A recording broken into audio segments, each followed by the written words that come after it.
My deepest fear was the fear of being alone, lonely, excluded, isolated. Now, my greatest gift is my ability to create community. When I reflect on what it means to be an Asian American performer, I think of high school, where I was bullied and excluded from the cliques in my choir. Through my first and second year, I had no voice. I was uncool. I was seen as the very definition of try hard. It all changed one day when I held the microphone center stage in a high school wide concert. It was the first time I felt heard and understood as my compassionate, ambitious, and enthusiastic self. The crowd was just a Gaussian blur from the stage lights, and every moment I rocked the mic was spiked with adrenaline and uncertainty. In my quarantine, I have been reflecting on how times current feel like times past. The lowest moments I have faced, from being the high school rag doll to college rejection calls from clubs I longed to join, dawned a completely renewed purpose as I looked back with judgeless, compassionate eyes. Something I realized was that my lowest moments were preambles to tremendous growth. Growth that happened when I felt dedicated towards a greater purpose. In those times of hopelessness, I became life's apprentice. In hindsight, the rush I felt on this stage has always been a surge of purpose because I give voice to my past self and all the kids, teens, and adults who know what it feels like to be silenced, what it feels like to not have a place, what it feels like to be excluded. My mission in life is to perform, to include, and to inspire others to do their version of the same.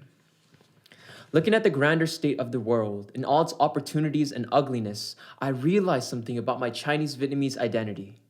In many ways, I am still that young, bullied, silenced kid, not of my own doing this time, but in the circumstances of the world.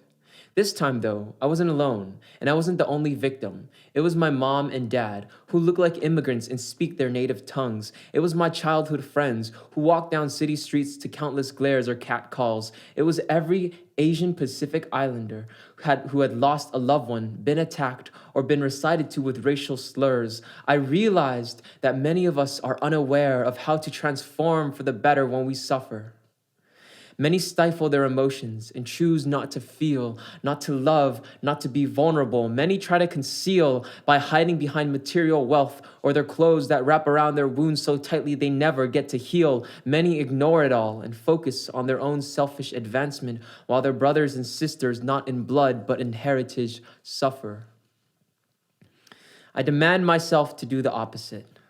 I demand my own courage to act in spite of the fears and hatreds that the bullies of this world throw at me and every single person in my community. I have overcome this before on an individual level, and I am overcoming it now in the same way, this time on a bigger stage through performance. Asian Pacific Islanders are underrepresented in our media, our history books, and our performing arts spaces. This realization came in tandem with the long eclipse of COVID-19 and quarantine. Through my dread of what the future held or what it could withhold from me in my community, I had an idea. An idea that resolved my deepest anguish of loneliness. An idea that connected everyone who experienced it to a bigger purpose. An idea that made performance and celebrating the Asian American identity as one and the same. I decided in December of 2020 to host my first annual charity live stream featuring Asian American musicians, activists, and artists to celebrate our heritage and our presence in creative spaces by performing, sharing stories, and speaking to our personal experiences. This initiative defied two status quos. First, I brought to light that despite our communal suffering, we can be connected now more than ever, and that the present moment was the perfect time to try. Second, I declared a radical call for Asian American representation in artistic spaces. This took an investment of my time, money, and courage, and as a first-generation college student, because of it, it was all worth it. First came the search for the charity. My expectations for raising money had to align with my values of creating community with sustained change. When I found the East-West Players, the nation's premier Asian American and person of color theater, I knew I found the right place. Based in LA, just a car ride away from where I grew up, their youth programs were the focus of my efforts, where each dollar raised would be matched by the board of directors to sustain and foster the next generation of Asian American performers in the domain of music, theater, and acting. The last day of my finals week, I faced my camera to perform, share stories, and create art with my fellow Asian American creatives. On New Year's morning of 2021, after a long month of campaigning, I opened my GoFundMe, my mouth gaping to confront a number I thought unimaginable as it loomed in an illuminating dark green font. $1,500. 45 donors. The pride in my heart swelled as my smile was inflated by my helium-filled cheeks. We had contributed to the collective voices of our Asian American brothers and sisters by investing our united efforts into the new generation through celebrating our voice, our heritage, and our creativity. What I realized on a deeper level was that my greatest fears of isolation and loneliness have allowed me the perspective and compassion in my voice as a performer and activist to create community. My initiative to gather in unity to and act in charity led to an advancement in our communal voice. Now we know that regardless of dire circumstances, we have a choice. We can be the change makers. We can be the beam of light during the eclipse. We can be the beacons we have been waiting for.